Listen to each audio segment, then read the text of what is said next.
What's up, beautiful people? I'm Nathaniel Pearl. And I'm Sammy Sheva. And welcome to Curious Chimps Podcast, a show where we explore the infinite complexities of the human experience. We do not endorse anything illegal, so please, consult doctors, do your research, and for the love of all that is holy, be safe. All right, let's talk about drugs. Curious Chimps.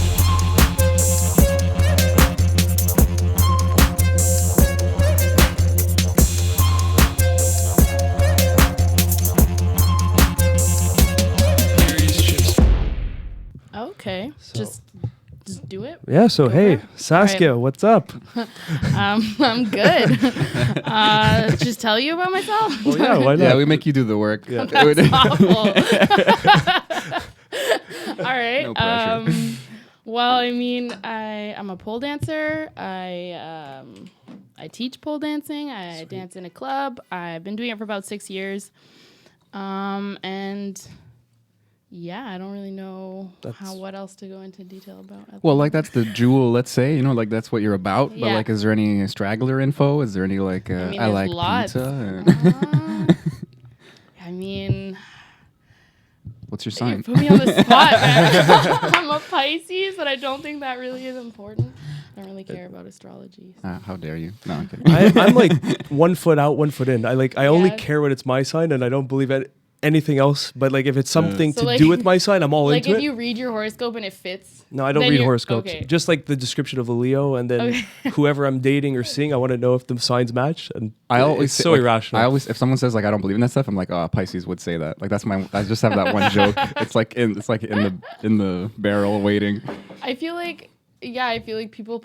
It's funny that you bring that up actually because I recently was hanging out with a girl from the club I work at, and she was like, strippers love astrology, and I was like, what?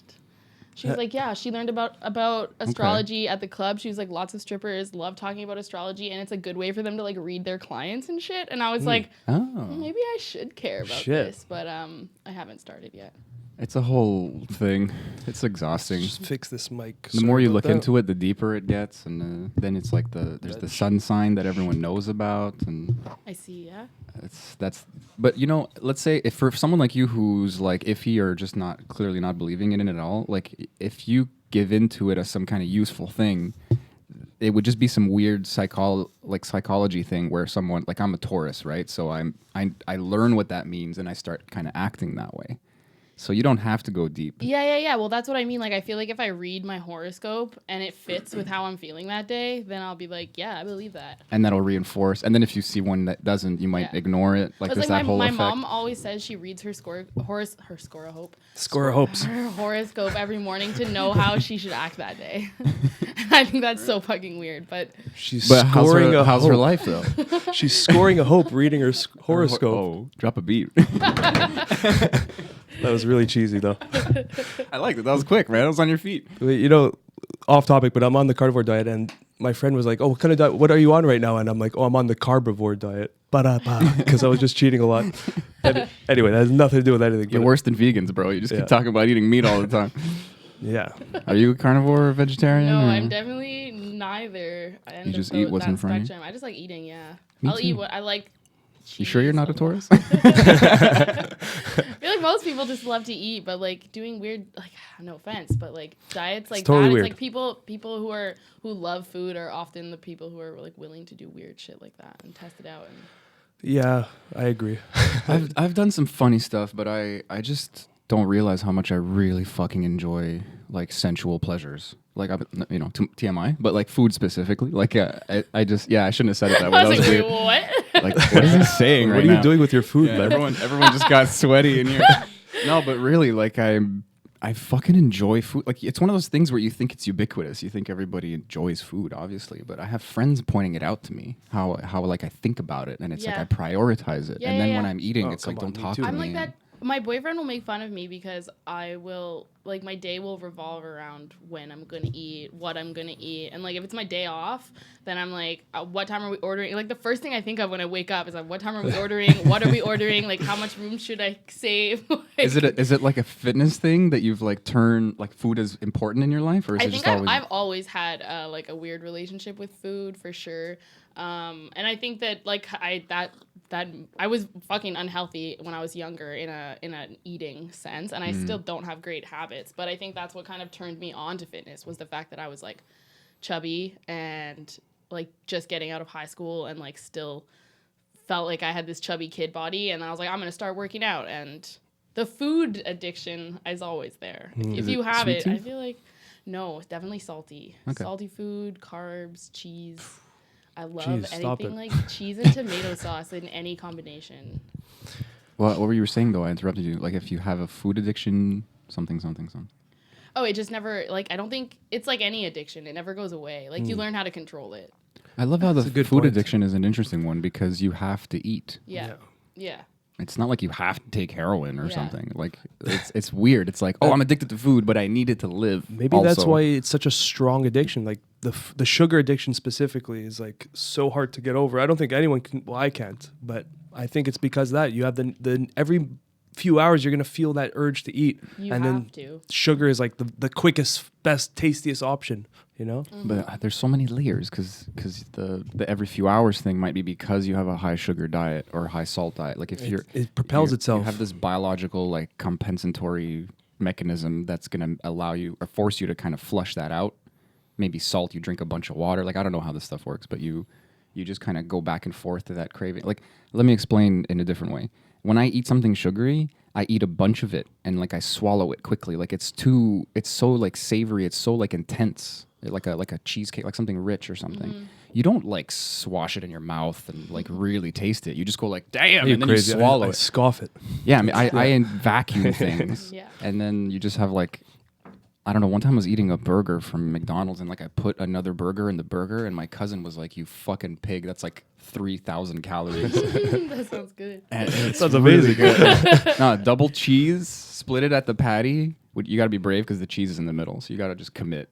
Yeah, I know. It's all melted And you and shit. stuck another burger right, Yeah, like right a in. junior You gotta put- McChicken. They call it, that has a name because I The used Mc, the something. McGangbang or something. It's There's a million names. Yeah. My friend invented it, so I don't want to use other You names. definitely did invent it, my brother. Well, it's great minds, right? Yeah. Great ideas. You know, it's like what's a morphic resonance where someone thinks of an idea and like a bunch of people also think of the idea at That's similar it. times. My buddy Andrew Goggins, we named him Goggins because we had another Andrew, and I'm sure he's listening. So we call it the McGoggins, and it's like got a ring to it. I But might then it switch was it. the Mick. It was like the Mick Gruber, the Mick something. No, that's a movie. I don't remember. It was like a dude, just some dude in his name, and I was like, no, Goggins. Yeah. And it's just like some like one horse town kind of like inside joke thing. And then McGangbang sounds. I don't want to think of that when I'm eating. I think that was just in a wanna be movie frank. actually, the McGangbang term. That's why. Was it? I probably. Have you heard?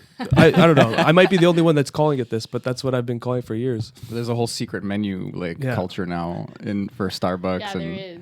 I don't go to Starbucks, but I've heard of it. Well, like TikToks, you can go on TikTok and find like weird tricks to order things when you go to like Starbucks and stuff, and like things that the employees will do if you ask the right way, but you have to ask a specific way. I love that. That's cool. It's like a golden egg. It's like hidden, you know, like an Easter egg. You just find it. That's it. It's like it's got this like a speakeasy, like all the specials in the back, and then it's like everyone's gambling or something. It's got that vibe, you know. And then they give you a fucking McFlurry with like apple pie in it, and you're like, this is wrong. Like this is like you're hiding it on the way out. Like it's not. It must contain the secret. Yeah. Well, you know, that's what breaks my heart with Bustan because it's still one of my favorite spots. But the creation used to be like this like they have the Low-key creations. Yeah, it was secret. like you just go there, you say, "Oh, I want the creation." He's like, "I got you," and he just makes you this crazy fucking rap. It was different every time. And And yeah, now it's not different every time? it's still amazing. I love it, but it's like it's not how I remember it. Okay. Interesting. That's all it's about. I like the creation, but I'm not down for the eggplant because it gets really wet. That is the one thing that throws me off in there is there's a texture to it that bothers me. I love how we just this like whoever's listening now is like They're so fucking hungry. Yeah. Work it off.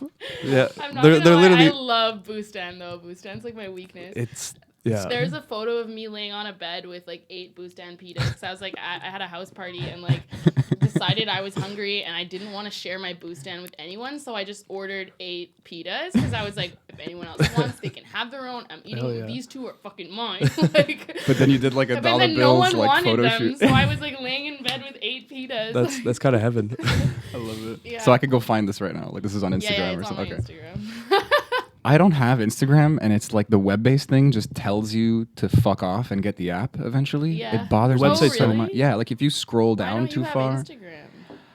I have a problem with addiction in general, and You don't need another. yeah, like I avoided Facebook for like the first 10 Yeah, years. I held off on Twitter for a long time for that reason. I still don't have a Twitter, Yeah. and that's useful. I mean, it's a rabbit hole like anything else, but at least there's like news and shit. I find it chaos, to be honest. Like I just do a couple posts and I scroll through like, You get out. yeah, well, I try. It can pull you in though, because there's just so much happening so quick, you know?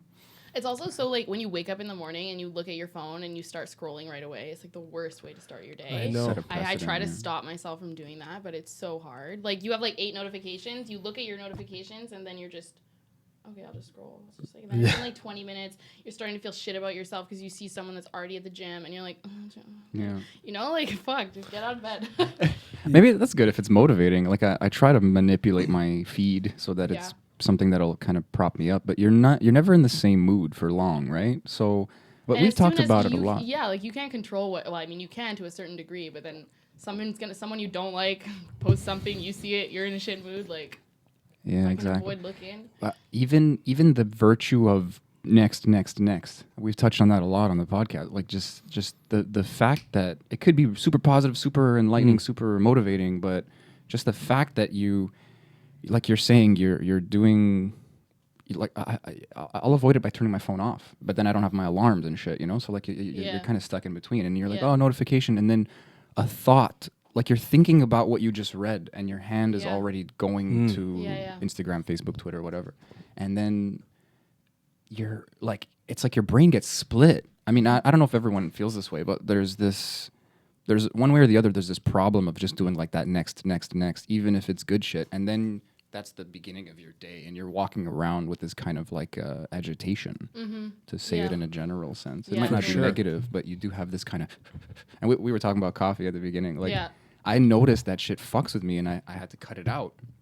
But it's subtle, and it's the same thing with Yeah. social media. Like I just assume Well, I can maintain it I somehow. mean, I'm surprised you don't have Instagram, and I was gonna say because like as a business person, you have to use social media to like promote yourself. And my personal Instagram over the past 6 years has turned into my professional Instagram because pole dancing is my life and whatever. But now when I go on Instagram, it's like people hitting me up for lessons, people canceling lessons, people like wanting to book me for things, and I'm like Through Instagram. Yeah, and Okay. a lot of my business happens through Instagram, so.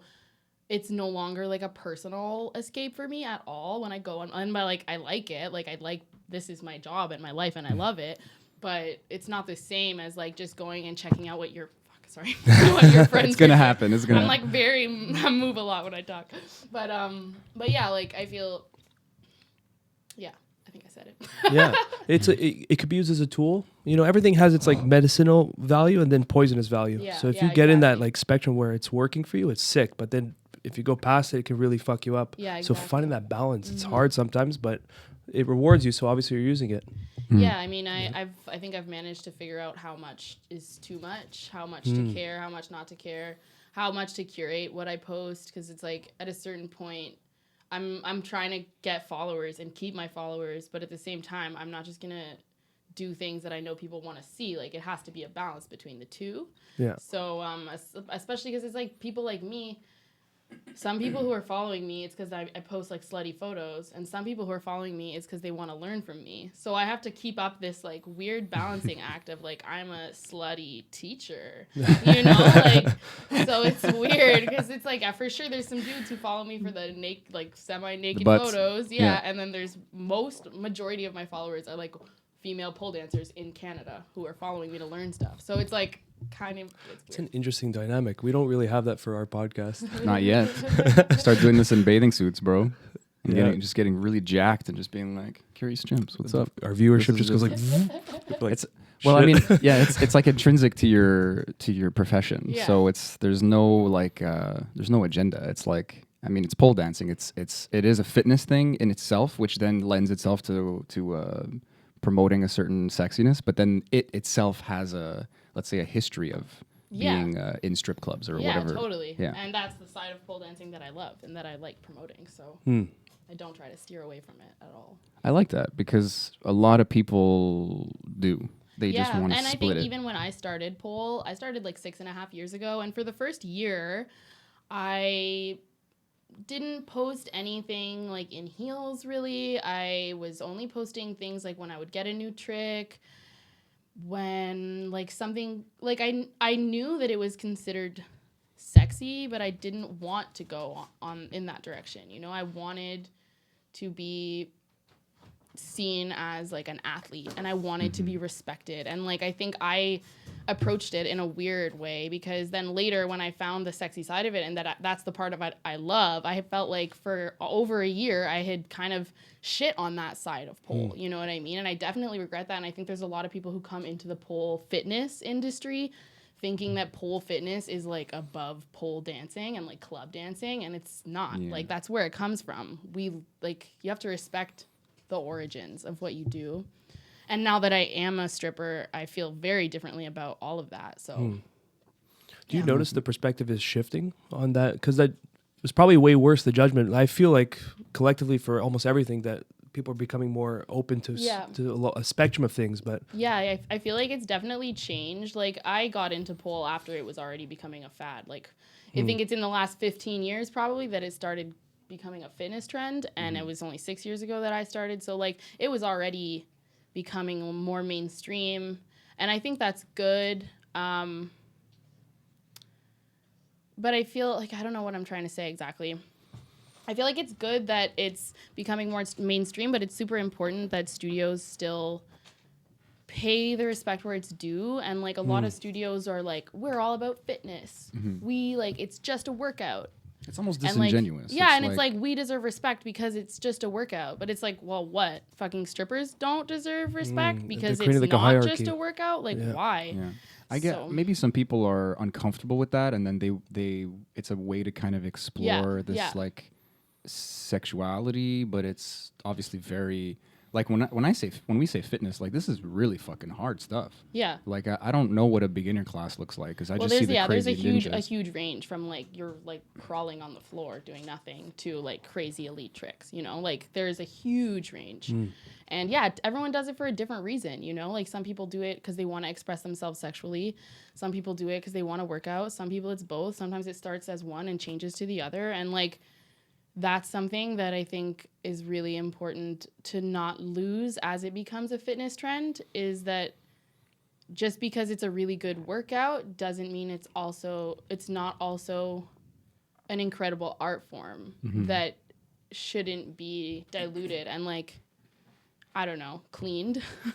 That's you know? perfectly said. Yeah, there's a lot of elitism that is mocked up through morality, through like a false morality, and it's like, I mean, I'm comparing it in my head to yoga, which is funny because like this like abstaining kind of like monk-like stuff, and then this like nudity for the sake of it, like for the enjoyment of the viewing pleasure, you know, like it's like two sides, like two opposites almost, but it's the same idea. There's this kind of origination, and the movements are there for a reason, and it ends up being something where, I don't know, like maybe some like a group of women just noticed that they were jacked after a few months or something, and they're like, why don't we turn this into a fitness thing? Or they just had to get, like, I'd love to know the actual history behind it, but there is this innate at least sensuality. Maybe we can kind of like take away like sex itself, but there is this like very feminine, very like show-offy, empowering vibe, and it's like, oh no, it's just fitness. Let's just all like go, like wear like unflattering clothes and go in the corner of a gym somewhere. And it's like, you're missing the spirit. You know, have some fun. Whip your hair around. There's also like so many different kinds of pole, which is probably something you have no idea about. I don't. So like, like in competitions, they have different levels, obviously, and then they have different divisions. So there's like comedic pole. I have a friend who did a routine where she was a grandma with a walker. And she had like a diaper on and it was full of poo and like, it was fucking hilarious. What? Is this on then YouTube? There's Can I find stuff her like routine, maybe, I don't know. I'll get her to send me the link.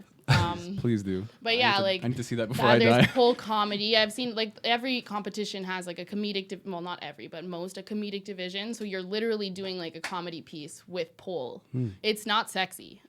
That's amazing. You know, sometimes it like will slide in and out of things. Like I did a routine where I to Bitch I'm a Cow by Doja Cat. and I started in a cow onesie, and it was definitely like more like cute and silly. And then I took my cow onesie off, and I was in a cow bikini, you know. And it's like the comedy and the sexy coming together. And then there's like dramatic pole where it's very like contemporary, and you're dancing in a skirt and like feathers, and I don't know, like that's not my style, as you can hear the way I'm talking about it. I don't even know how to describe it. Like very beautiful, very dramatic.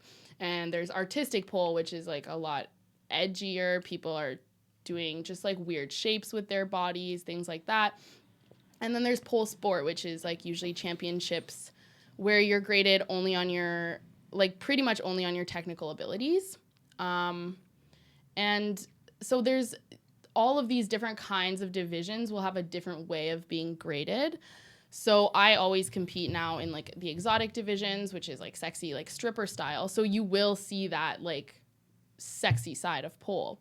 But when you watch the other divisions, a lot of the time it's like up there with like ballet, you know what I mean? It's like very controlled. There is no grinding, no body rolls, you know, like no touching yourself. It is strict sport. So I gotta see that. Yeah, That's I'll funny. like I'll send you guys a couple videos, but like it ranges so much. And then within that, levels 1 to like 5 or 6. So then it's another huge range, you know. So anyone can do it. I'm sure there's a very small male demographic, but usually these days, for sure, it's always bigger than you think. Definitely, probably even bigger than I think. But Oh yeah, and because men are naturally very, very strong in their upper bodies, Upper like. body, yeah. So a lot of the time when I'll have male students, they won't be very fluid or flexible, but they can climb the pole with just their hands. You know what I mean? Like they don't need the technique a lot of the time because they are just strong enough that they can just flip upside down.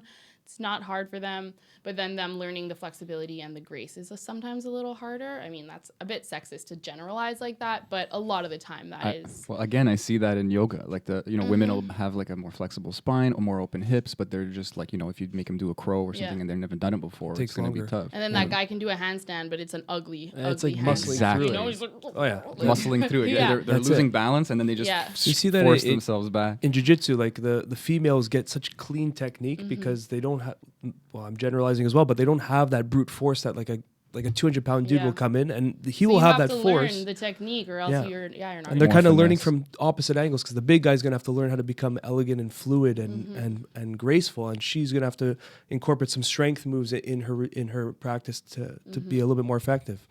And like Yeah. that plays in with pole too, because there are people, like I said, with this pole sport, and some people will do way more strength moves, and some people will do way more flexibility moves. Like those are the two main elements in pole. Well, like obviously there's way more stuff, but Yeah. like there's strength moves and flexibility moves pretty much. And if you're not flexible but you are really strong, you could still win a competition doing crazy like flips and catching yourself, lifting yourself, like all deadlifts, like. And then you could also win a like I'm more flexible than I am strong. I definitely get all my points for my flex moves, so I know that I can get away with just doing that a lot of the time. And like, but then there's also obviously the elite people who are really good at both. Yeah. That's the goal. There's always that rise in skill, and then you have to like kind of choose. You have to like cross train. You have to Yeah. start like shaping your body to Yeah. to achieve something in any Totally. physical thing. Do you- Are you? Yeah, I was gonna ask, do you cross train? Well, I mean, it depends what you consider cross training. Like I train contortion. So Oh, wow. like so intense stretching, intense flexibility, mostly just to build my flexibility for pole. And I also work on like hand balancing. So if you consider like hand balancing with a mix of like yoga and contortion, if you consider cool. that, Just let it happen. all right. Fuck you, viewers. We're having a conversation over here. Can I move my chair then a little? Of course. Oh, yeah, do what Alright, you I want. was like shuffling around trying to like get No, comfortable. There we get go. comfortable. But yeah, so I feel like I don't go to the gym anymore. I definitely should, because like my ass is mad flat and I need to like get a bigger That's butt. the That's so funny. Lily That's agrees. what Call you Lily- out. That ass. Woo. That is so funny. Good time. Don't do that. That is so funny. Don't knock. Don't knock. But yeah, like I definitely want to get back to going to the gym and like working out my legs and stuff. But for the most part, I just train at home and pole. But within pole, you can cross train, you know, because there's like I work on my freestyling, I work on my flow, my fluidity, my dance, I work on my tricks, strength Nice. tricks, flexibility tricks. So there's so many different elements.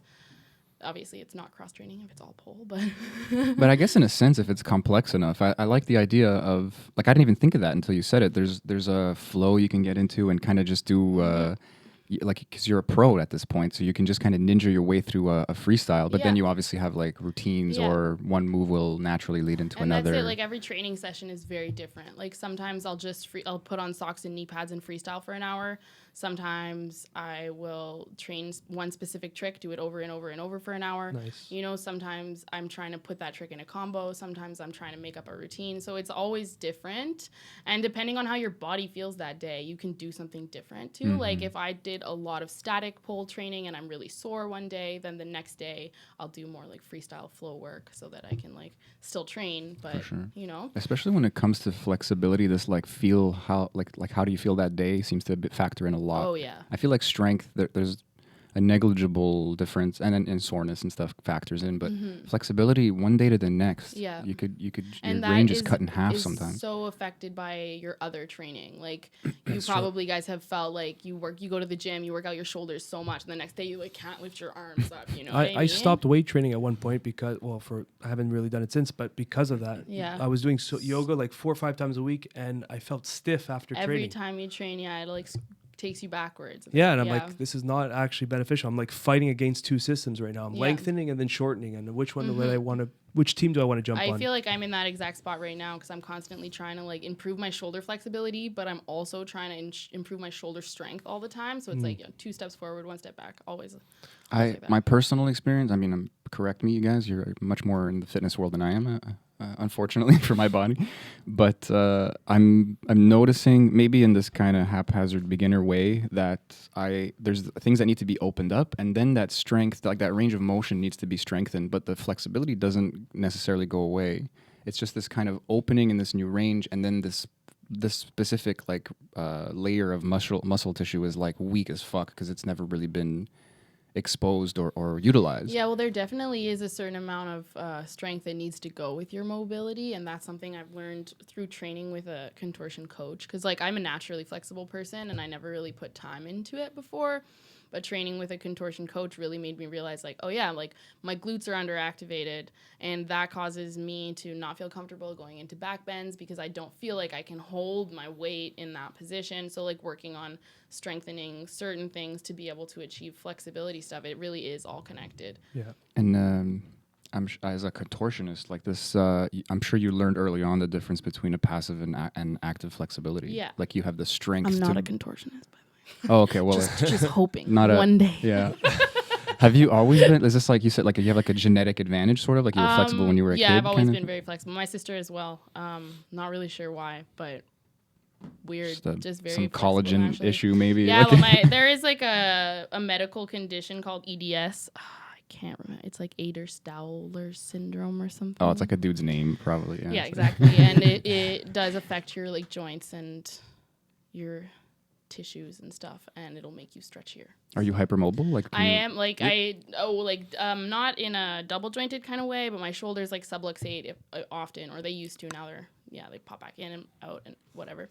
But it's cool. You could fit in a tight space and escape jail. Maybe. Yeah, skills. I don't know if it would actually come in handy, but you got to do that Lethal Weapon thing where he pops his shoulder back in on his God. own. Yeah. Oh god. It's a cool movie. I wanted to ask you about because I know nothing about the field of pole dancing, but I can relate it, I guess, to jiu-jitsu because they're art forms with the body. In jiu-jitsu, most of the moves are pretty much set. Like there's variations of moves, and some people revolutionize the sport by figuring something out, and then everyone figures it out, and then they adapt, and then they add their spice to it. Is that like with pole dancing? Yeah, totally. So there is like obviously we have moves, we have levels that those moves go into. All those moves have names, but it's kind of still new. So the names will be different depending on where you travel. Mm-hmm. But yeah, there is like certain moves will be considered intermediate. Certain moves are considered advanced. Certain moves are considered elite.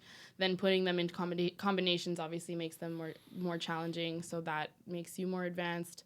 And then there are people often coming up with new moves, like elite pole dancers all over the world. You'll see something on Instagram, and again, everyone's trying to do that move for like the next 2 weeks, and then they finally release a tutorial. Like that actually happened yesterday. I was like trying to do this dumbass move with my like leg behind my head, and I like couldn't get it. She finally released a tutorial. I was like, wow, yeah, that's not how I was trying to do that at all. But it's a fun challenge. That's cool. But yeah, there's always like I won't say I invented a move, but I progressed a move. Nice. Last year, when I was doing the competition, I was training and like found my was doing this hard move called a cherry kink, and kind of managed to like wrap my arm, grab my leg, and pop my other leg open, and I like did something I had never seen before, and I called it a spatch kink, and I take credit for it because it's mixed between a spatchcock and a cherry kink. It has a reason. But I love these words right now. yeah, pole names are so weird because a lot of the time it's named after the person who came up with it, like Jamila or Marchetti Split, like that. Like it'll be named after a person, but then sometimes it's just like a fucking random, like cherry kink. I don't know why it's called that. There's sometimes, like we were talking about, like the medical condition. Like sometimes you just get that egoic, like stamp your brand on it. Oh, sometimes someone else comes in and says like, "Oh, you discovered it, so we're gonna call it that," and you're like, "No," but it's too late. It happens all the time in Rocket League. It's like this stupid game I play, and there's all these nuanced little moves, and it's like some guy named Doomsy makes a move, so they call it the Doomsy dish. But they don't want that. I would want that. I'd want them to. Some people. If I could have called this move the Saskia move, and wouldn't have been judged for it, I would have. That's got a ring to it too, though. They had that The in jiu-jitsu. Saskia. Yeah. There's certain chokes. There was like this choke called the Von Flu choke, and it's the guy's name is Von Flu. He just did that choke so many times The in Von competition, Flu choke. and they're like, "Okay, it's fucking a good name. It's a great name. It just rings, you know." Yeah, Von it's- anything. Yeah. Von Pelt, Von whatever. Like I just love all those. It's such a fancy. Anyway, that's just a side note. That's so cool to see because I see that I'm focused more into jiu-jitsu, so I see the progression and like the same idea. When the move happens, everyone's trying at the gym, and then Yeah. eventually the tutorial comes out. It's so Yeah. cool to see that in every other kind of art form. And they're like most of the moves that pole dancers do are actual pole dance moves, but then now in the past years that pole dance is becoming a sport and like really at a high level, people are taking inspiration from things like Chinese pole, which is totally different but similar in a sense because it's still like a cylindrical shape, but it's much bigger and it's padded. And they do things where they'll be like hanging on it from their legs and like flip and catch themselves back on the pole. And like, so there's a lot of moves that are now kind of inspired by Chinese pole. And like crazy things that you never would have, like someone wearing high heels doing that in a club probably wouldn't have thought to like flip themselves and catch themselves in a weird position like that. But then you're like, oh, I saw that person do it, I'm gonna try it, like, I mean, you probably try without shoes on first, but Yeah, there's You like know? safety measure. Like what is that? Sure. Have you ever like really hurt yourself? Is there like a Yeah. mattress that you put down when you're trying new shit? Like, yeah. I mean, right now I train from home, so I just put like some couch cushions if I need to. I've only had 2 bad falls. One at the very beginning because I was being a fucking idiot, and I was just like found myself in a move, and I was like, how do I get out of this? And I just thought if I let go of my legs that somehow they would kick and land under me, but they didn't, and I landed on my chest with my feet like going back over my head this way. Oh, like full scorpion? Yeah. But luckily, as I was falling, I knew what was about to happen, and I like moved my body really quick and fell mostly on one shoulder, and like I was like I couldn't pull for like a month and a half, but but I wasn't like nothing broke or anything like that, like it was just all really like, when you catch yourself and then your whole body just goes super super stiff because it's like, what did you just do? So I couldn't really like move any of that for a while. Yeah, I actually like herniated once in my, what's that muscle called? The inner thigh, groin. Oh, the adductors. Yeah. Oh, yeah. I fell and like landed on my knees from a high place. So like I had jolted myself. Yeah. And And then it just tightens up completely. It Yeah. stays like that for like a few months. Yeah.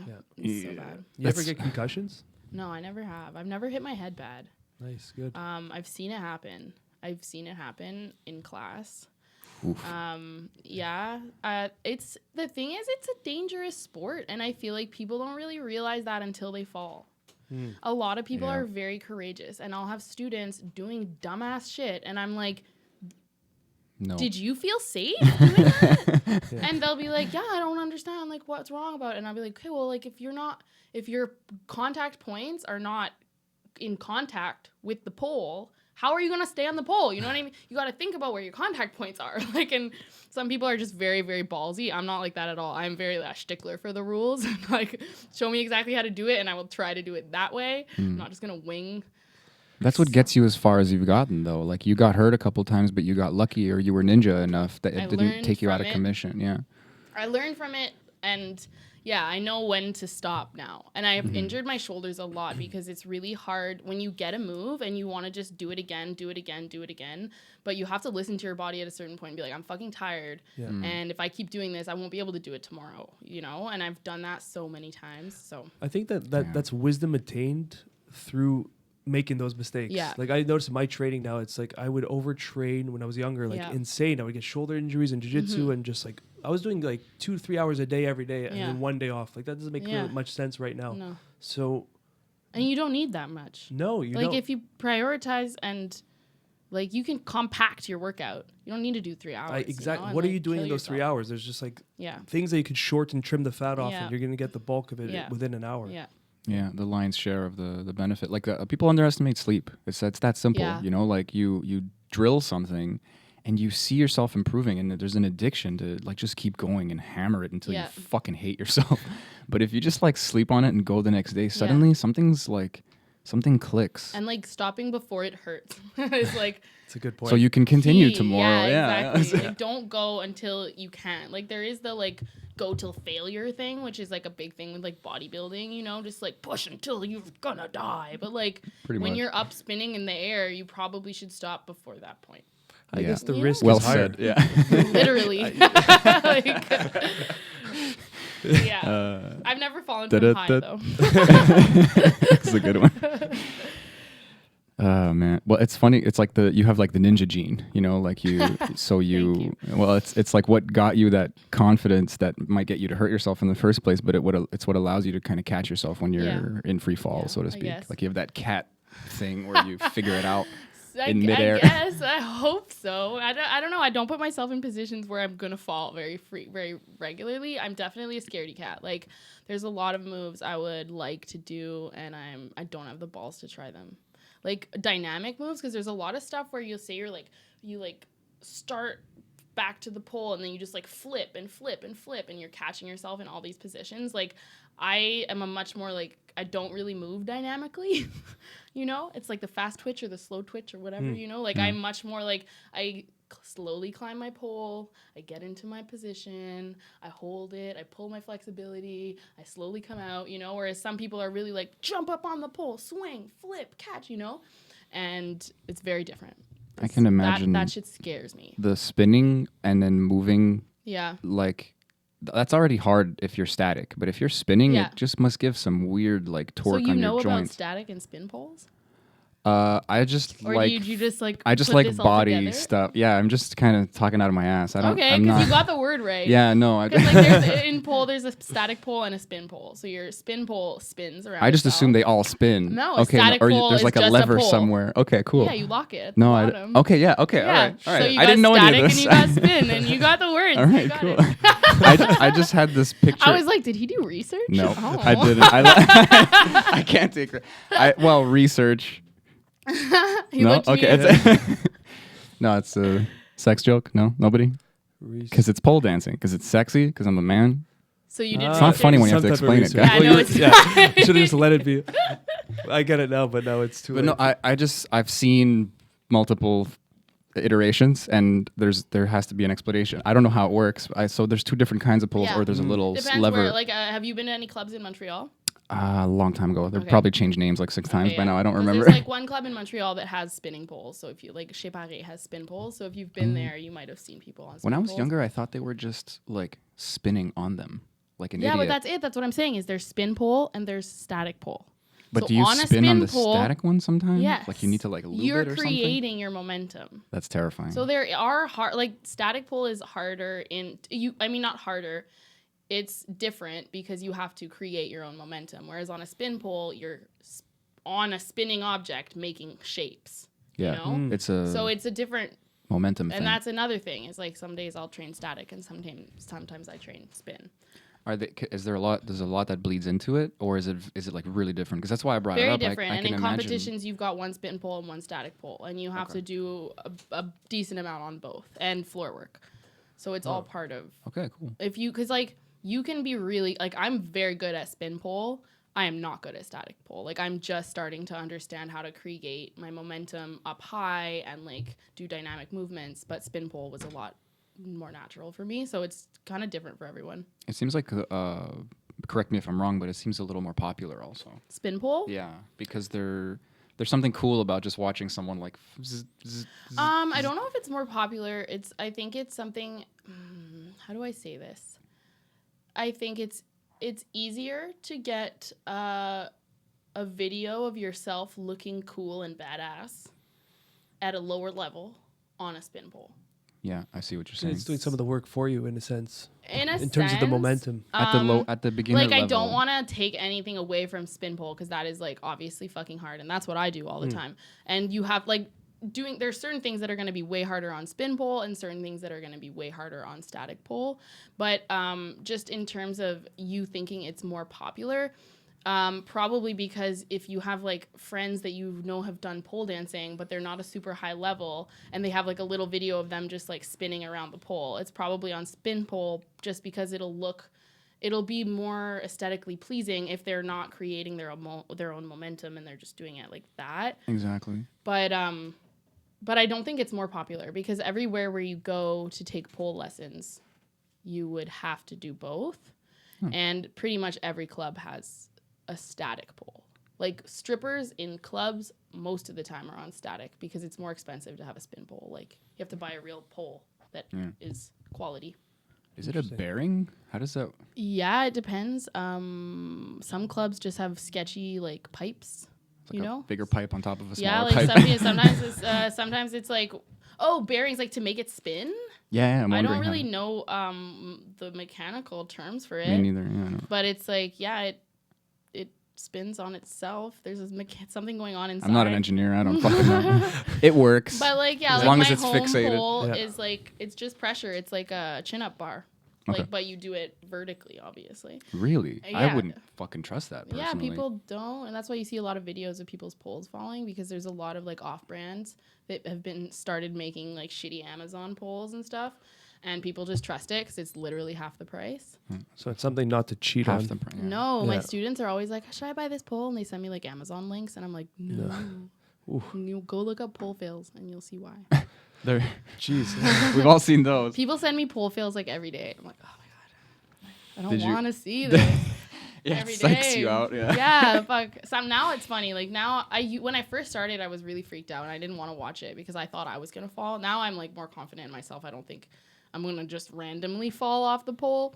But yeah, when it's the pole just falling, it's like, a lot of the time you're like, oh my god, like what? How did that? Yeah, I've seen some because they're grabbing onto it, and then if you fall and kind of like loop down, and then like Take the the You're pole done. with you. yeah, and You're it done. hits you. Yeah, Yeah, I have a fear that like I'm gonna pull it through my window and like pull like the top like the base thing that's in the ceiling. It's not a base, it's up there. What's it? Whatever. It's like a beam. Yeah, like the big chunk at the top. I'm just scared that my pole's gonna fly out and then that part's gonna hit the window. Oh, there's like a buffer for the ceiling. There's like a circular thing that the pole goes into. Yeah. Oh, It's so kind of that's hard fixed. to explain. No, it's all pressure. You just, I'm like, scared for you. Like, Yeah, like if you know what you're doing, I've put up and taken down my pole so many times that I'm not like stressed about it. Yeah, that's that much. I guess I've seen a lot of those videos. Yeah. Also. I mean, it's no different than doing the pull up on the bar, just using Yeah. the leverage. that's of the not door. safe though. That's definitely not not safe. safe. That's not safe. And people, No, you see it's- people going like upside down on chin up Yeah, bars. yeah. My brother, in the Yeah. beginning of the quarantine, he was at his house and he did a pull up and it fell off. He's falling his ass. He broke his ankle. Ah. Like it snapped in half. like Oh my god. like the first week of Oh quarantine. my what god. the hell, dude? Yeah, he just snapped. He called me. He's like, I fucked up my ankle. I'm crawling to my bed. Help me, help me. I'm like, what the fuck do I do? Oh my god. And yeah, the X-rays were horrible. You saw his fibula, the outer shin bone was like off its axis completely, like a wood You splintered in broke half. both bones. Oh my god. It was multiple fractures. He has metal plates in. Oh yeah. Yeah, but you know what? Best Good timing times. because he got surgery like the same day. He went in the hospital. There's no one there. So That's it. Everyone's in a nuts. corner somewhere dying of COVID. yeah, So God, but Allegedly. but yeah. I've heard about because like Terrifying, during though. quarantine, a lot of people had like no way to work out and stuff, you know. So like in all these pole groups I'm part of, people were like trying to come up with ways to do like aerial acrobatics at home, and people were like, "Yeah, I've been hanging like an aerial silk from like my door frame chin-up bar." Oh. Like you're like literally doing like poses upside down. Like I don't have like any horror disaster. stories, Okay. but it was just a whole thread of people being like, "Bitch, don't do that!" Like all like hundreds of people like, "Don't."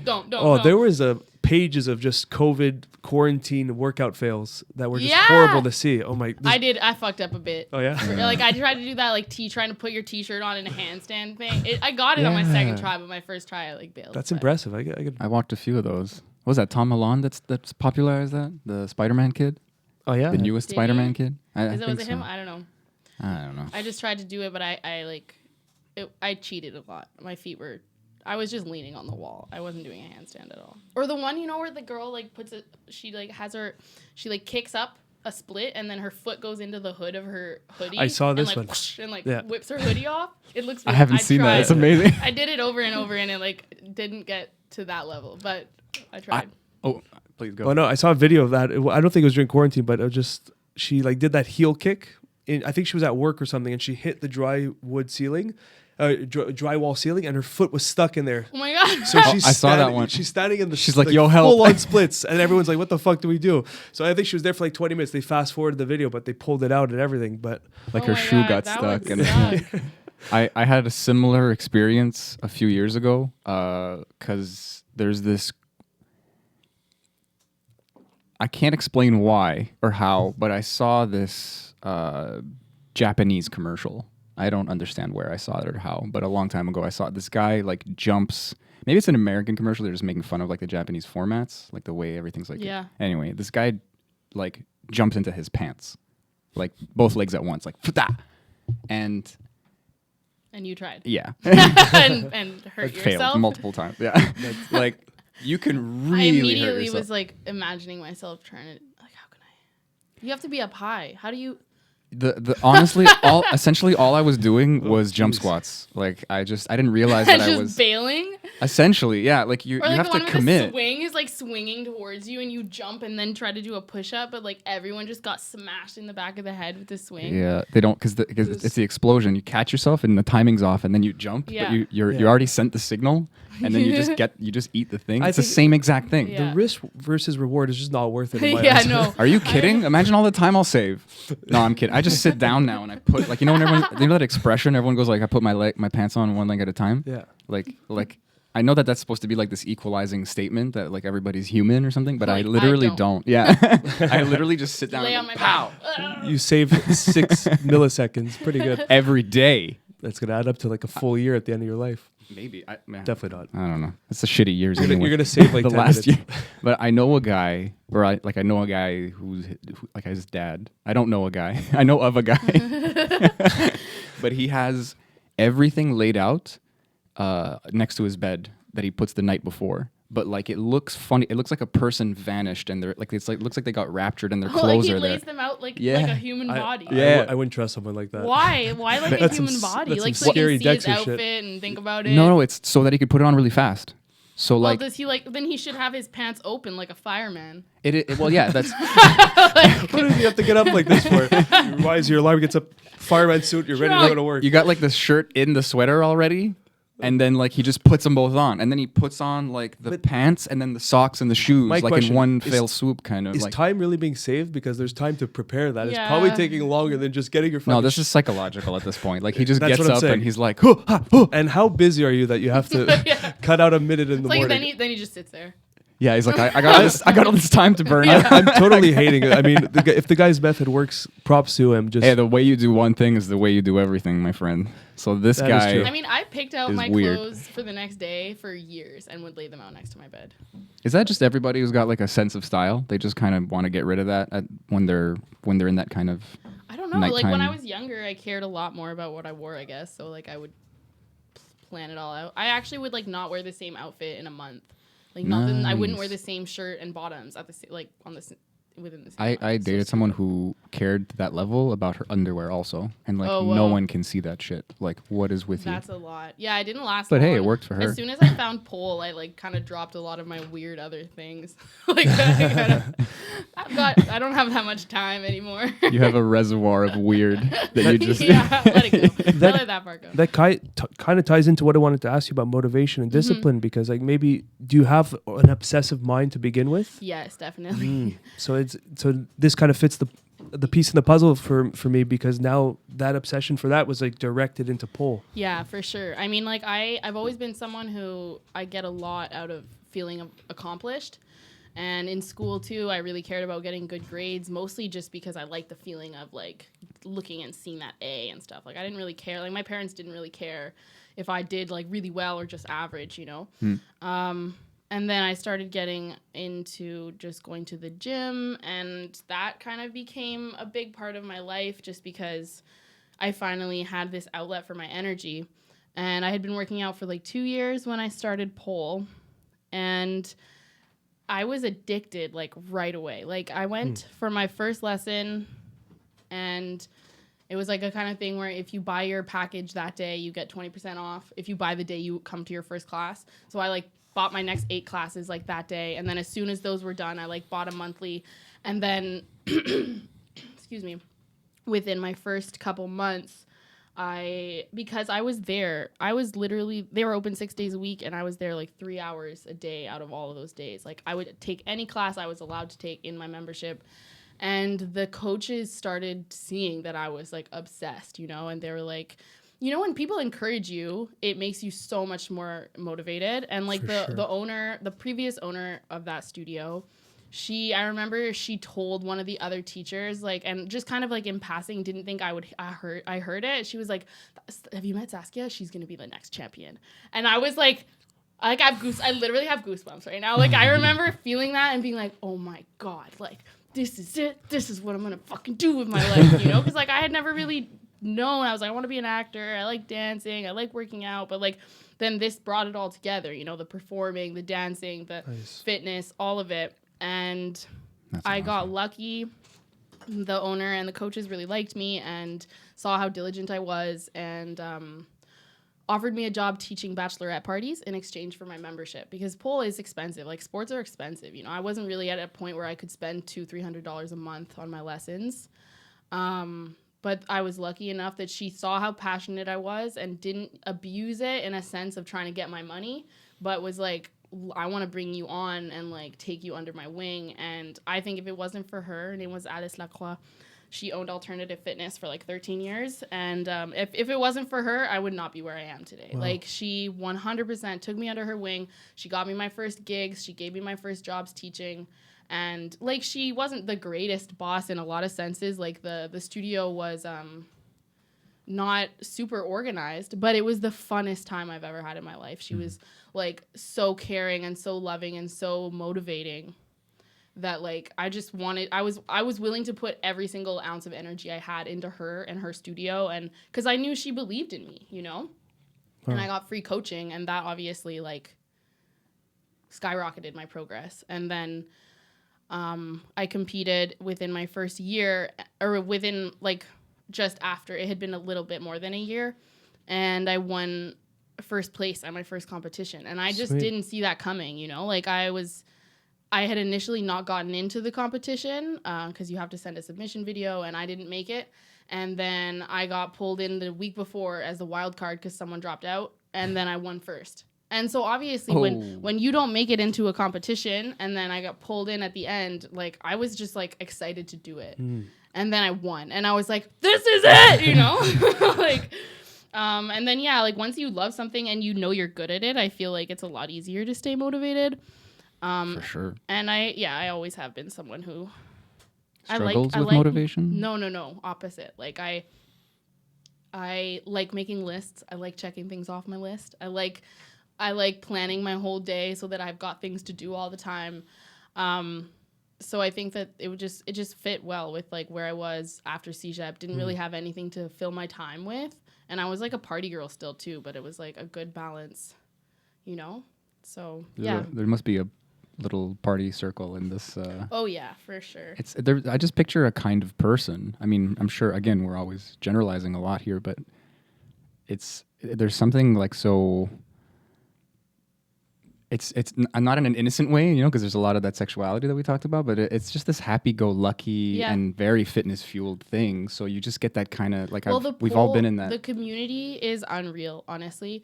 I can imagine. I think that it's a huge reason why women love pole, because even if you never felt like you had women in your life that supported you, and then you come to a pole class, you do, like, right away.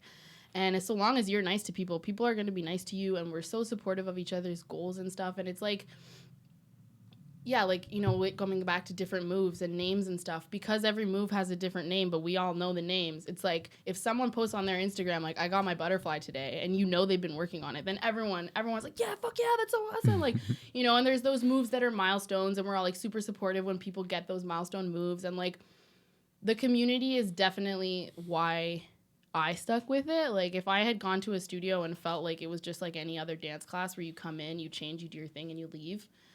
Not that the dance community doesn't exist, but if I had felt like that, because I've gone to hip hop classes and things like that, and I didn't feel the same, I didn't feel, because there's something about women as adults coming together to do something that is like only for us, which it's not, obviously, it's for men too, but and not for children, so there's something about the like expressing yourself with other women that like, yeah, it's a great community. Is it that because obviously doing that you have to be very vulnerable and you have to work through inner demons of your appearance? Yeah. And is that why that group is so tightly I think there's definitely an element of it, because to do pole, you have to be in shorts and a sports bra. You have to have your waist showing. You have to have your thighs showing to stick to the pole. So right away, when you get to the level where you're doing that kind of tricks, you have to be half naked in front of all these people that you probably don't know.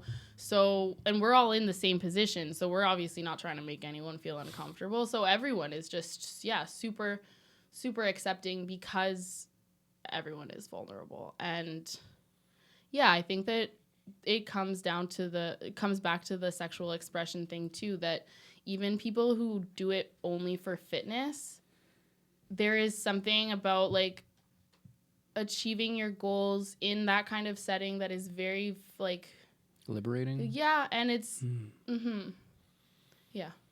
I'm just guessing. I can picture it. It's almost like you're taking it back, like it's just for you, like you were saying. It's literally designed to be like this exposing. And I think a lot just of for men almost. People and men especially will think that when a girl starts doing pole, that it's like for someone or because you want to be a stripper. Like everyone's always just like, oh, are you trying to become a stripper? And it's like, well, first of all, maybe I fucking am. Yeah, that's fine. None of your business. Yeah. And second of all, why can't someone just do something and not have a reason? Like, no one asks you, if you go take a hip hop class, people are like, oh, are you trying to become a music video star? Like, no, I'm just fucking trying something new, like, and I think there's this weird thing about it that like people are weird about sex.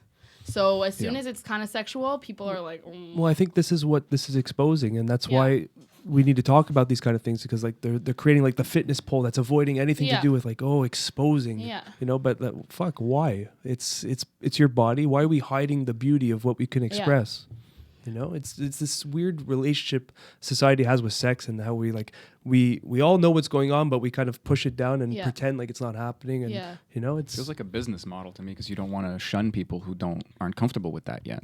And it's funny, it's ironic, because that can be a process to become comfortable with. The thing is, if you're saying that this is like a fitness place and like you're not down for the sexy side of things, then you're shunning a whole other group of people. Yeah. You know what I mean? So like you can't go about it like that. Like, I don't know. I've dealt with it in the sense that like there are people who feel like exotic pole is like the trashy version of pole, which is just so stupid, because you don't go up to an oil painter and say like, oh, you should try using charcoal. It's like, yeah, loser. Like fucking like I'm gonna use easy, whatever I want. I'm gonna do it my way. Like if you want to go use charcoal, you go use charcoal. Like fuck, if I want to dance in heels and a thong, what's that changing for anyone? It's like it could be a make or break for you, and for anyone else, it's like none of your business. Yeah. It's like take it or leave it. But Yeah. I'm doing something Yeah. that, at least an iteration or a version, you know, like there's so much skill involved. But like, yeah, I want to like also strip. I want to also be super fit and be doing flips. Like you can expound on it or you can bottleneck it. It's for Yeah. you. It really is. Yeah, exactly. Everything we do is for us in the end. You know. So and that's it. There are some people who come to pole Monday from 5 to 6, and that's all they do. They only do that 1 hour a week. They come, they have their fun, they get dressed, and they leave. And they don't post anything online. They don't share with their families because like people are still judgy about it. Like there are tons of different kinds of, because like then I'm on the other end of the spectrum where I'm like very open about everything. My parents know everything that I do. But then, yeah, there's some people who like their boyfriend doesn't even know they take pole dance lessons because he would get mad at them. Like it still exists, that kind of really shitty stigma that's like, yeah, no, I've had people where I'm like, oh my God, are you going to post that online? And they're like, no way, I would never post that. Like my husband would kill me. And I'm like, what? yeah. That's so weird. It kind of breaks my heart a little bit. Yeah. I mean, my knee jerk is like fuck that guy or whatever. But I guess, you know, we all got our baggage. You know, 100%. it's hard. It is a tough thing to discuss. It is Yeah. sexualized just by nature. And like you said, it's a button for people, Yeah. for everybody, one way or the other. I think personally, I've tried to work through it, but everyone has their hangups. I just don't when it comes to like nudity or erotic dance or something, but I'm sure I have my own a lot hangups. of people feel like they don't care until they care about you, you know? Like I dated a guy who, before I ever started working as a stripper, I had already been doing pole and teaching pole for a couple years. And when we started dating, he was like, you ever think you're going to be a stripper? And I was like, yeah, maybe one day. And it was like this like mysterious thing, you know? And then when I wanted to become a stripper, he was really not okay with it. And it was like, this seemed like a sexy turn on to you a couple months ago. Like, what? And now I want to do it, and you, like, are super possessive. So I mean, it's complicated, you know? Like, it's super... And especially me being a stripper... Well, right now I'm not, because I haven't chosen to go back to work yet because of COVID, but... And, like, being in a relationship while you're a stripper is obviously complicated, you know? There's a lot of things... I can imagine. To take into consideration. So, like, yeah, you got to find people that... are not gonna judge what you're doing and like just accept. Yeah, if I want to be slutty on Instagram, I'm gonna do that. It works. Leave me alone. Was it making this decision to go down the stripper path and like the exotic dance path? Was this hard amongst like your entire group, or was everyone pretty supportive for the most part? I was super supported, apart from that one guy that I broke up with to become a stripper.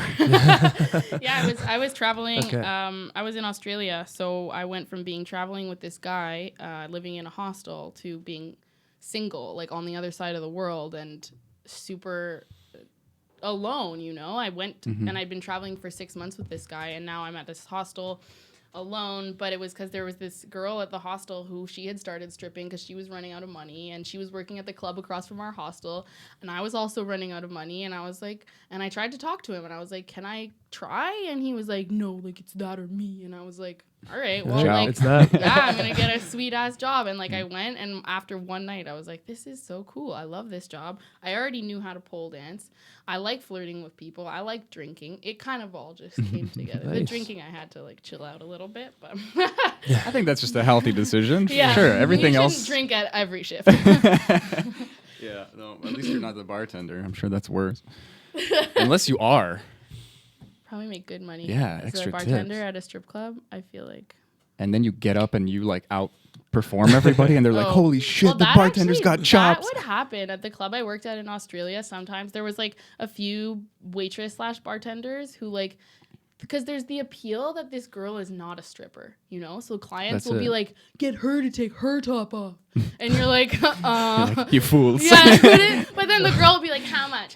And she's just a waitress, you know? She doesn't give a fuck. If you give her $150, she'll probably show you her tits. But you just wasted $150 to see the waitress's boobs for 1 second when you could have had like a dance with a stripper. And it's just like... It is that was the. so annoying though. But all the girls were like, But what is that called? Like how? Like, you know, a lot of gay guys talk about like the attraction of a straight guy. Like it's the. yeah, it's what the, you What can't you want- have. Yeah, you want what you Why can't would have. It's that's the case. What? That's human psychology. It's fucked. Yeah, I know. it's so weird.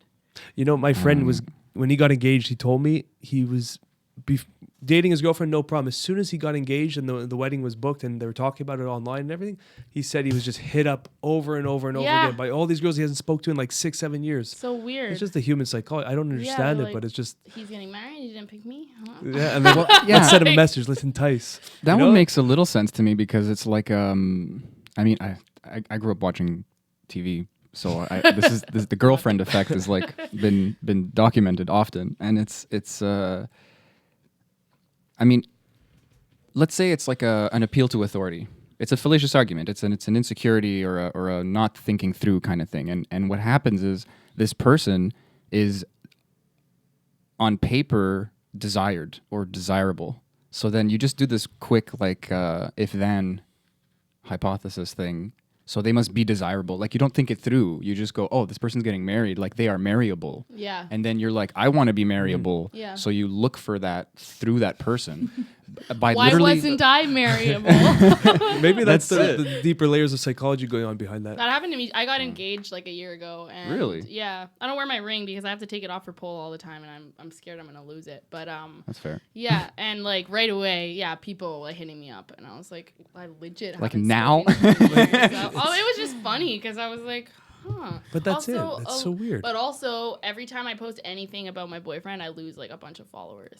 Oh, that's fucking funny. Yeah. It took me a second. I was like, why? Oh, because they want to have Yeah. sex with you. So Uh-oh. I actually like kind of stopped posting photos of me and my fiance because I was just like, you're costing me followers. Yeah. I love you, but Like, honey, look at the graph. It's like that. I gotta keep the illusion that they can get with me. You know, it's That's the point so a funny. He little hates bit. it too. He doesn't want me to post. I just about picture himself. the Oh, person that's that's funny. unfollowing, just like, right. should put that photo. Fuck this. My chances are over. Yeah. I'm sure it's really unconscious too. I like those women reaching out to your friend. They're not like cheat on your wife. They're not thinking. I mean, maybe some of them. I don't know, but like you're. Probably. It Like, might be maybe exciting I for some can. people too. Yeah. Yeah. But You I know, think it it's a just- little like See if you twins. can get someone. I think- I mean, I'm Oh, not that's gonna lie. empowering. My fiance had a girlfriend when we started dating. Wah, wah, wah, wah. I know. I have Well, a friend. dating when we met. Yeah, I have a friend who is married now, and they had a similar. Yes. It happens. I mean, sometimes I feel like that creates a pressure. Like you know what you want because you're kind of in something you don't want, and then this other person comes Yeah. into your life. And I mean, that exact same scenario could be like just the want what you can't have thing, like we were just talking Yeah. about. So it's such a fucking minefield. But then suddenly it's like, no, we're actually really good together, and like all your friends go like they slowly stop judging the situation and Yeah. realize that you're just happy, like, Yeah. and it sucks for the other person, but like, Yeah. it's better off for everybody, really. Yeah, that's So the truth. that's I mean, it's It was a long time coming. Like I liked him, and I think he liked me while he had a girlfriend for a while. And then I finally was like super fed up, and that's when I started dating that guy who I went to Australia with. And like right when I started dating him, my current fiance was like, "Do I still have a chance? I'm going to Australia." you son of a bitch. But then when I came back from Australia, he picked me up from the airport, so it worked out. That's awesome. Yeah. I was gonna ask before, like, how has it been navigating dating, being in this kind of like highly sexually charged this is the thing? only relationship I've been in since I've started stripping. Like, So you real don't have that relationship. problem. I mean, there's obviously things about it that are hard. Like, I don't talk about my shifts. Like, when I get home, I don't talk about it because like he doesn't need, like, he knows what I'm doing. I'm dancing for people and I'm talking to people. He doesn't need to know about every guy that I talk to and dance for. So I don't really talk about my job. So then, you know, you have to find other people to talk to about those things. Like, I just talk with my friends from work about, like, funny clients. Because there's fucking funny stories, and I want to tell them sometimes. I can only imagine. And then I'll start telling him, and then I can see if he's, you like, wanna- not in a good mood. So I won't tell the stories. If you want to share a story. for sure. One time I was giving a dance to this guy. This is the first one that came to mind because I was like, I remember I wanted to tell Michael this, and he really didn't want to know. But I was like, that's so funny. I was like giving a dance, like the cabin where you give someone a private dance is like literally it's the size of a seat, like maybe like 3 feet across and 3 feet deep. You know, Like a stall. it's like a stall, and there's a curtain on one side. And I was dancing for this guy, and he was very, very large. And Intimate. like kind of like took up the whole cube of space, you know? And I was trying to dance, and I just kept like bouncing off his big belly. Like it was like I was playing like what's it called? Like what is that? Not Red Rover, like where you like bounce someone from side to side, like. But it was like bouncing from the like wall to his big belly, and I was like, oh my goodness. Like, but yeah, it was pretty funny. And then like the guy who I danced for right after that was like really, really, really skinny, and it was just like a really intense like like adjust. you know, you sit down on the toilet seat, it's way lower than you pick it up. Whoa. Yeah, you pick up the carton Like, of you milk okay? and it's empty. Yeah. Like that. You okay? It was Is literally everyone like okay? that. So that was a funny night. Is there a lot? Because I hear stories about Oh, this God. from friends' research. I you know, Of course. But like, there's, is there people that come in? Is it often where people come in with specific requests for like? You hear it all the time that they'll just pay you for like an hour just to play with your feet.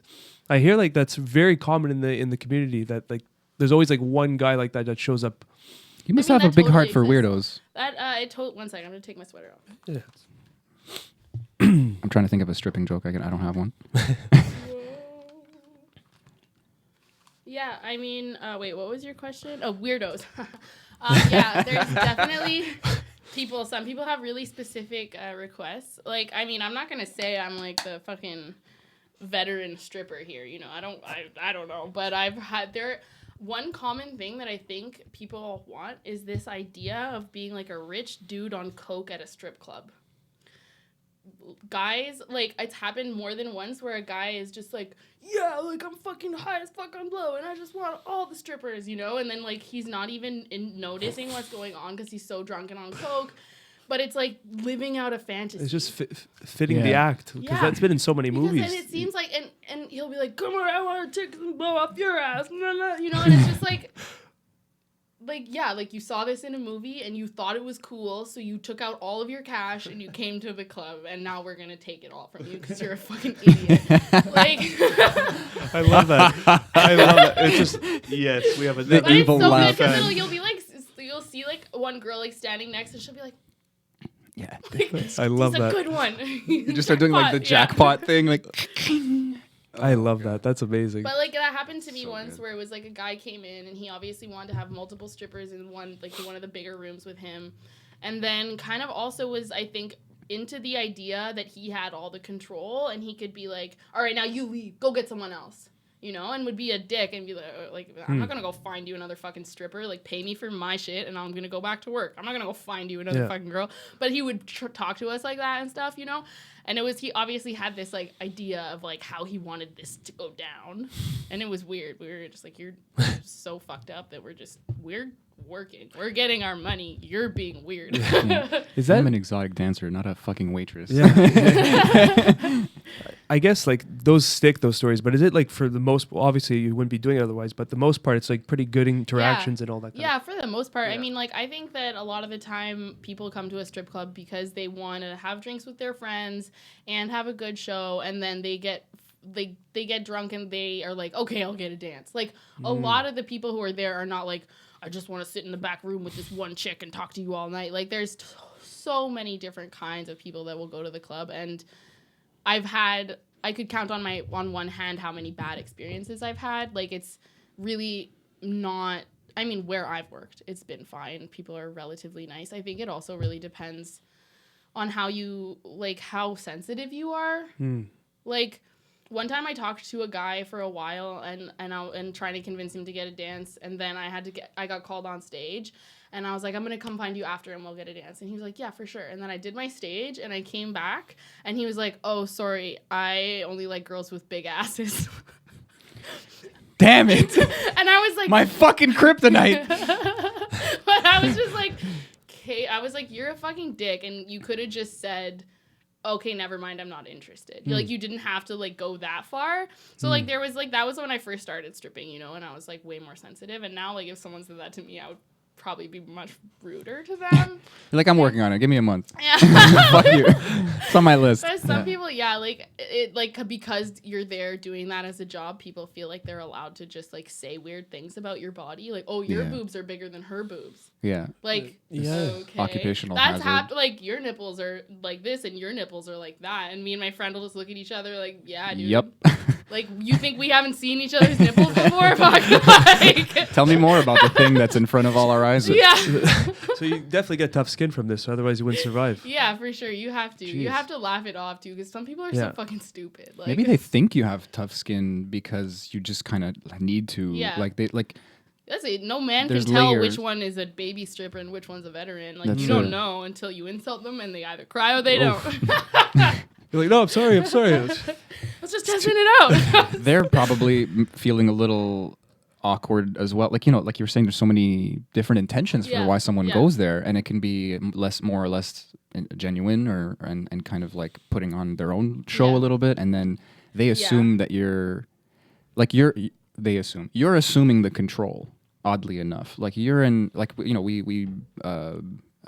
more into it, but like we've talked about massage a lot and how there's this dynamic of power, even though like you're slave to the situation in a sense. You have to kind of put on the show, literally in your sense, in your case, but like you're really guiding the situation. Yeah, well, you are in complete control. Yeah. The Same as with exchange a is- massage. yeah, If someone starts being gross, you walk away and you I don't get have off to my stay here. table. Yeah, I don't have to stay here at all. In that sense, for sure, there's like layers of protection. There's like this Yeah. look, don't touch But kind of it's- mentality Yeah. in the first They're place. playing within the rules that you're setting, right? So Yeah. The thing is that everyone will try to push your rules and push your boundaries. You Yeah. know, like when you go into a dance, you usually Negotiate. sit them down and you're like, okay, so you can touch me everywhere, but not my pussy and not my asshole. You can't touch me with your lips. No biting, no kissing, no licking, and like shit like that. And they'll always be like, is this too close? Like, is this too close? Like, like people will Test. and see how far you can go. Some people are way more chill. Some people are way more like, fuck you, pay me now. I'm ending this dance. Like some girls are really like, they don't take shit at all. Some people are like, oh my god, like. I can imagine. It's So such a it's weird how you dynamic. decide to take it, yeah. Practice makes perfect, I guess. I don't know, man. If anyone is, some people are really good Well, at. it's so selling. unpredictable because you don't know who you're going to be dealing with and what kind of. Oh, no. Some people are just like, okay, like they literally just asking and to be serious, but then others are literally just fucking trying to to see if you're a weaker Yeah. mentality and try to get that extra Yeah. boundary in. Yeah. It's a very dynamic field because you don't know who you're going to No. approach every night. You have no idea what's gonna, and like that's another thing about the job that is just weird is that you have no idea if you're about to make over $1,000 or under $100 ever. That's like a gamble high. Yeah. That's squirrely. And like there's more good I didn't nights than think of there it are that way. bad nights, but like you have to work a slow night to be allowed to work on the weekend at most clubs. Mm-hmm. So like there are nights when you make like shit money and you've sat there for 8 hours on your phone and you made like no money. And then there's other nights where you like talk to one person and he loves you and then all of a sudden you're like $1,000 richer and you didn't really do much. Wow. Not doing much is definitely an exaggeration, but Mm-hmm. you just need that one good client, and then you have a good night. It really just depends. I guess you have to like measure your, like it's a weird budget. Let's put it that way. Like you can't. don't know. You just don't spend money you haven't made yet. That's the mistake way to a live. lot of freelancers, I think, in general. Like you're like, Mm-hmm. I have this gig. I'm gonna get paid $3,000 for this gig, so I'm gonna buy this really cool VR Mm-hmm. headset. And you're like, oh, It might bottom out, or you never just don't get know. work after that. Yeah, man. like, and that's it. Like COVID, I'm glad I saved up money Yeah. because I don't like the club opened like 2 weeks ago where I used to work, and I haven't gone back yet because you have to work in a mask and it's no contact. So the job is significantly harder because people don't want to pay for no contact in Montreal. It's just like a thing, and you have to wear a mask, so it's way harder to sell because there is something about seeing your mouth that is like, I've got a nice mouth, so. You got a pretty mouth. I gotta use that, If I have to work with a mask, I'm and also trying to talk over the music is already Oh, difficult. shit. And then you're And muffled. Muffled, like Like, what'd you say? I've never thought of it as sales though, and like It a is. smile is some huge. girls are so good at selling, so good, and some people are shit and they sit there on their phone all night Yeah. and like wait for people to come to them, which is not how it works. I guess I don't know if you just like have what someone wants and they just come knocking, but you're just there like, yeah, what's up, and you're like Sometimes flipping through that, Twitter. like, yeah, there's some girls who are just drop dead gorgeous and like on They're spoiled. you don't have to do anything. You just like they don't, in the end, they still make less than the hustlers though. Like the people who really hustle, they're like the highest earners at the club where I work. Like I know who they are. You know who they are because you see them talking to everyone. You see them going to the back over and over. They're like not hanging out in the change room all night, you know, like it's. You can probably cold read these people. Like you could see someone with like a posture of like I did this for 8 hours, and then you have like the person that's it. who's And like it's gonna I'm show in the selling body. myself. But and like I'm when you walking all walk day. into the club as a client and you see there's 12 girls in the club, like say you get there early, there's only a few there on the floor already, and 10 of them are sitting on couches on their phones, and 2 of them right away come and talk to you. Even if you think one of those other 10 is more attractive, you're going to go with the one who came to talk to you just because you're like probably not an asshole and it's less work, you know? Like I feel like a lot of people get comfortable in the club and they're like, I'm going to make a lot of money between midnight and 3, so like I don't really have to try hard until then. But like there's always more money to be made, you know? Some people see it as a fun job, which it is, but it's business still. Like every dollar you make, it's because you tried to make that dollar. So if you sit there not making any money, it's your own fault. There's a hustle to everything, I guess. Yeah. Do you have any kind of sales background? No, not at all. And it's You definitely probably crush it now. it's like fucking I don't know, man. It's the hardest part of the job, honestly, is like just trying to talk to people, seem natural, but I get friend zoned. I was gonna say like you're so weird. you're probably really chill to talk to. Yeah, but it's like you're also naked. I will like and it's no, like, but I'll sit down next to let's someone talk and be about like, "You're really cool." video no, games. and chat for like Let's 20 have a minutes, beer. and then I'm like, "Okay, you want to go for a dance?" And I'll be like, "I don't know. I feel like we're friends now." And I'm like, "How did you friend zone me? Like what?" And it's happened to me multiple times, and people are like, "Yo, I'll come find you later," and then I just see them go with another girl, and I'm like, "Okay." I guess like, it's a good quality, but That's maybe not in the fascinating. context. not in this context. It's not good, man. Because I don't really put on an act. Like I've got a fake name, obviously, but I kind of just talk to people like this. Yeah. And some people really like that, and it works for me sometimes. But then sometimes people are like, no, I came in here for like the stripper look and feel and like, oh hey, it's so cute. Because some people That really, whole- it's hard for me to like put on the facade and like stroke someone's hair and be like, oh, I love your shirt. You have great style. Like, yeah, the breathy, like maybe a little ditzy sounding. some people love that shit, and you never know. Yeah, and you never know till you talk to someone. Maybe like I talk to someone really like chill, and then they're the person who wanted me to be ditzy, or vice versa. So I just try to be myself and like not fake it too much, because then you have to remember your lies and shit too. And But it's for someone. Like, if you have any, Your voice just changes next time you see the person. That might be a fucking. didn't I meet you last week and you were Russian. I used to say I was Russian. My work name is Natasha, and people like when I had long. You could pull it off. Yeah, like people just assumed like when I was like Natasha, and they were like, "Are you Russian?" I'd be like, "Yes." Yeah, no Duh, English. duh. No English. But then one time a guy was like started speaking to me in Russian, and I was like, "Oh no, my parents are from Russia, but I don't speak Russian." Safe. Yeah. That happened to so my bad. friend. He was trying to pick up a girl. He had this stupid pickup line, but it worked. He would go to them and say a phrase in Spanish, and they'd be like, "Oh, you speak Spanish?" Like, yeah. And then they would just go, because most of the time they didn't speak Spanish. Yeah, and So then he- she's. So he goes to the girl, he's like, "La puerta está uverte," and she's like, "Which door? Which door?" And he froze and panicked out. He just walked away. I never laughed that hard before. I actually used to do that. But okay, again, honesty is the best policy. What I would do is explain that I speak Italian and then let them have the moment of, ooh. But then I'd be like, wait, not well. you have to understand. Well, no, first of all, yeah, not fluent. But the second of all, the language is sexy. Me knowing the language, Yeah. not, you're being tricked right now. And I said, I'm going to prove it. And then I get like my Don Draper on and I go, voglio mangiare le tue scarpe. And then she's like, what does that mean? I said, I want to eat your shoes.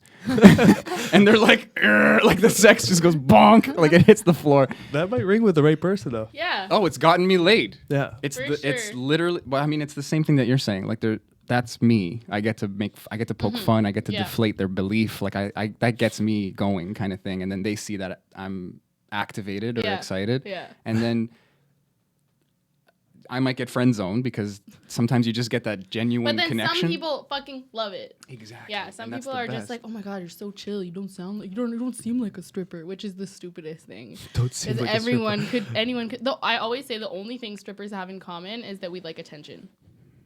That's literally like if you took any strippers and put them together, the only thing we all have in common is that. Who doesn't, in a way? I think you can get like I'm slowly discovering that I'm kind of introverted and I need to be alone and kind of recharge or whatever these new terms. But like everyone loves like I'm addicted to attention. I love attention. I can work with attention. Maybe what you guys all have in common, they, them, you weirdos, you brave weirdos getting naked for strangers.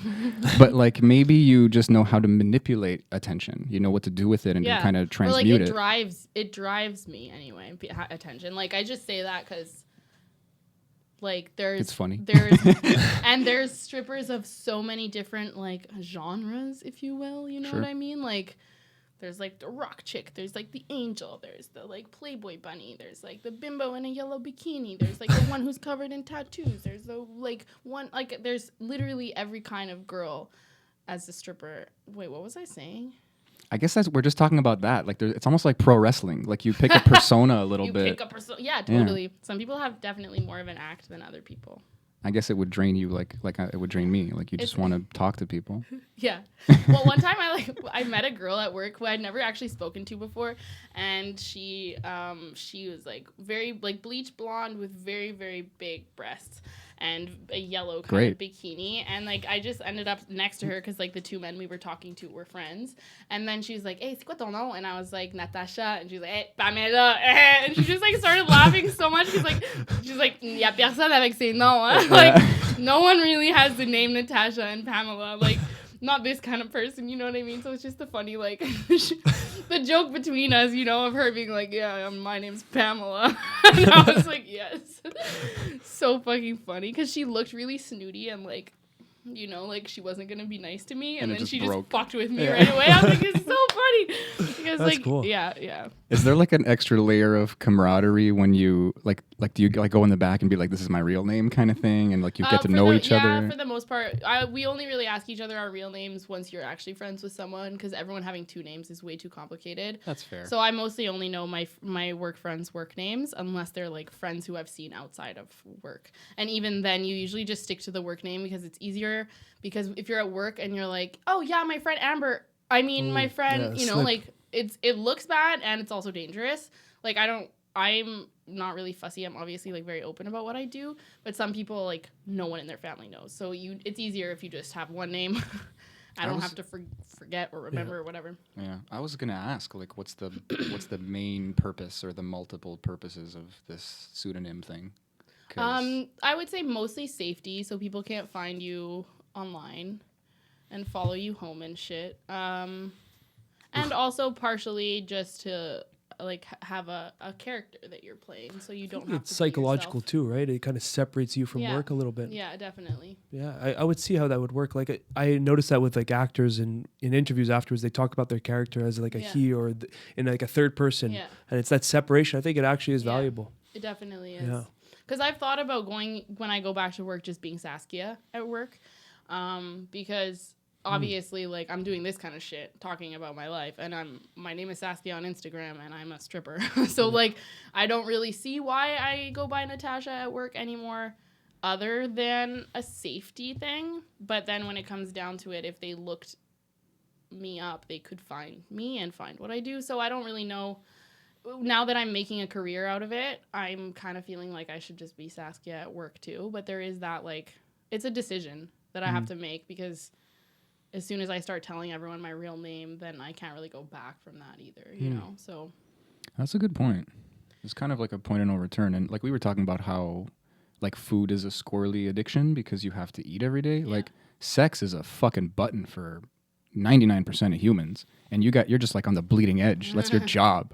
So then there's just like I'm sure it's a, what's it called? I'm sure it's like a hog call for fucking weirdos. Like people, like, especially the bad kind of weirdos. Part of the job is making people believe that you're really into them. Mm-hmm. And you will do that right until the end of your shift, until you're done getting paid, and then you change and you leave. But some people have a really hard, clients have a hard time seeing that that's not real sometimes. So like if I spend 3 hours talking with someone and I tell them my name and I'm like, yeah, follow me on Instagram, and then they have my Instagram, then now they have my email, and You're just then opening that and that then internet door. then they're all of a sudden emailing me every day because they want to know when I'm at work next and asking me out and shit like that. Like there is that side of it that you've got to be careful because not everyone is gonna understand that you're playing a part and that it's like temporary. A lot of people, like, it's happened to me where someone will spend like hours of a shift with me spending tons of money, and then as soon as they're done, then I go to the bathroom and you go back on the floor,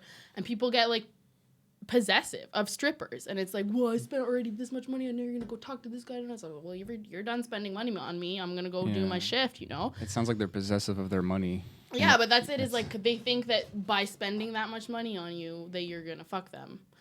This weird that everyone wants to fuck the stripper that doesn't want to fuck, right? So like, Goes right back into what you can't have. yeah, It's the exactly. psychology. It's exactly it. Like as soon as someone's if I said, yeah, sure, I'll totally come to your hotel at 3, they probably wouldn't care and they'd move on to another stripper.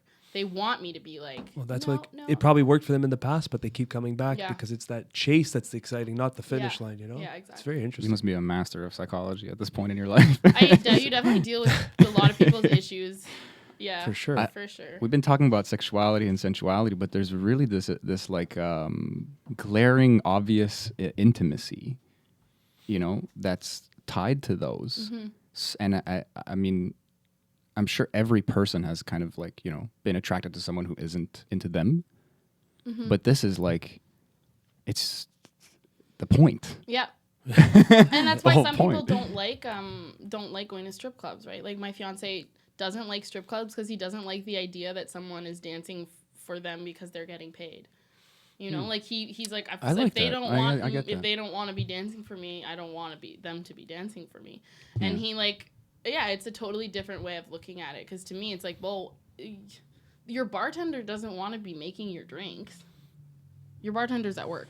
What a beautiful, perfectly, Like, just I don't know. Yeah, got it. Like if you're It's just my doing job. my job. Yeah. I'm just like doing it. That's And a good point. I'm just shaking my ass instead of shaking your drink, bro. What's the Yeah. difference? And that's the thing is like I was a bartender for a long time and it was very similar. Talking with people, sad, lonely, drunk people for a long time, making them feel better and trying to be nice to them so you get more tips. Yeah. Like a lot of the time it's the same job except that I'm wearing less clothes and I do have to dance. Sometimes That's the fun you don't part. That's the part I love the most for sure. Okay, we gotta wrap this up here. Oh shit! Yeah, we went over. I could but talk to you that's- forever, man. This is really That was- fun talking to you. Yeah, that was really fun. You gotta come back at some time. Yeah, I'd be down. That was cool. There's Do always you more want chat to about. say your Instagrams and Oh yeah, such as? find me on Instagram. My name Saskia Klunder, SaskiaKlunder. It's also my website saskiaklunder.com. Sweet. Yeah, that's pretty much it. That's about it. Yeah. Get into it. Stay curious. Yeah. You'll get the next one. Son of a bitch.